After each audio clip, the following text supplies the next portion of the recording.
Good evening, all. Welcome and thank you for visiting me at home in this Super Bowl, whatever you want to call it, afternoon. Uh, just a thought, maybe a short video here of everyone's insistence that their path, their God, their deities are the correct deities. And I'm not arguing with you. You believe what you believe, and I can't change that, and I don't want to change that because I'm working on myself. But how come we have no proof of any of these deities? Let me explain. If I was Yahweh or Jesus or Jehovah or whatever you want to call him,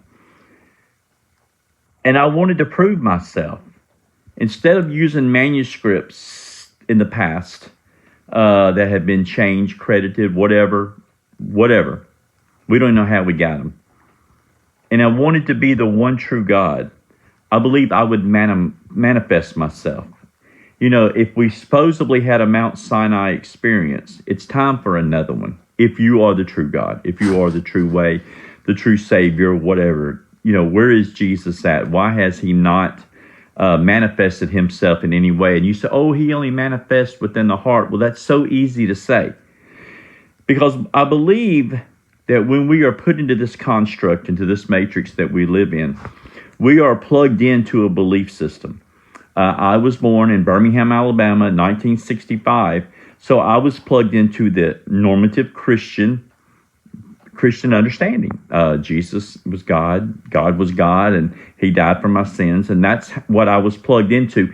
There was no other explanation of any other faith or any other experiences. It was just that, and that was the truth. And if I ever deviated from that truth, now this ain't from my parents, this is from society. And, you know, this is from the way it is. If I any way looked away from this, I was doomed to hell.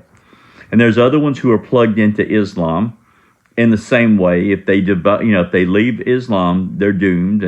And Judaism, if you're born into Judaism and you want to search and stuff like that, you could actually be excommunicated as far as like if you accepted a Jesus or stuff like that, you could actually be excommunicated from your family for doing that.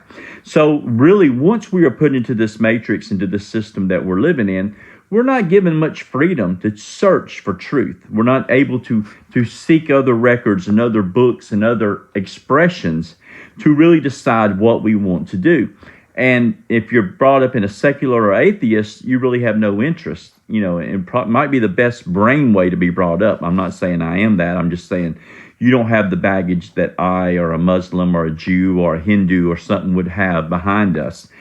And it's really an interesting way. But my point is if every one of these religious systems and pagan and all of this is fighting for we are the right or we are truth or we are an expression, why does their God not speak? Why does Odin not speak? Why does Thor not speak? Why does Lilith not speak? Why you can say, well, she does to me. Well, that's good, but at some time I want to see proof. I want to hear proof. Not that I could be convinced or not convinced, but if there is a God or a goddess out there that's real, a little revelation, a little.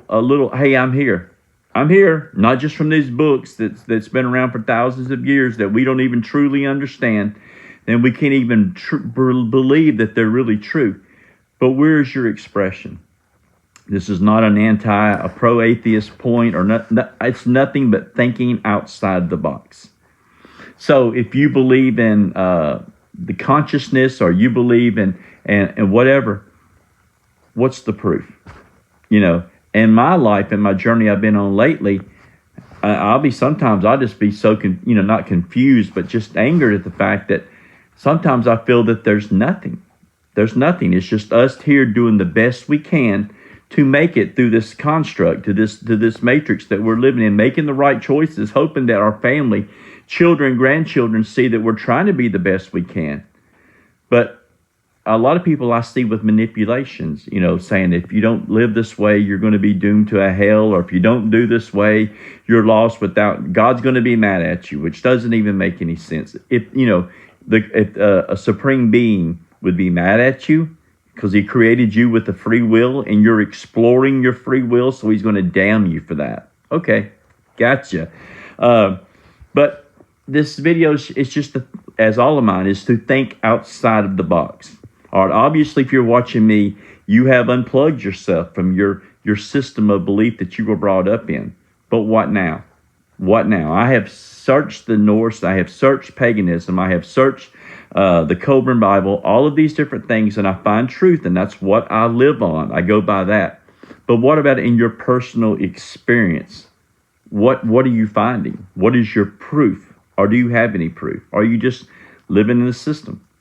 So I hope this makes sense somehow. I don't know that it does. But if you're plugged into a system, I'm not trying to get you out of that system. Stay plugged in. Be the best you can. But if you have unplugged, what are your experiences in this situation? I mean, are you still seeking a deity? Are you still seeking spirits?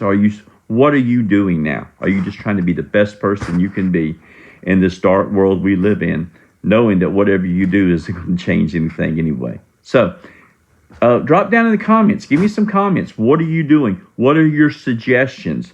What would you suggest to read to help in the conversation that I'm having? And have a great day. Survive the stupid bow.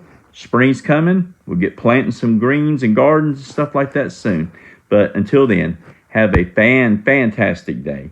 And let me figure out how to stop this thing, because it's always my thing here. So have a good one. And that's not it either. So let's see here. There has to be a way to do this. And it is. Okay. No, it's not. Where is this at? I cannot figure out how to. Nope.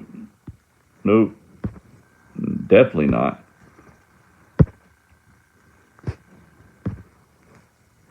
I'm back.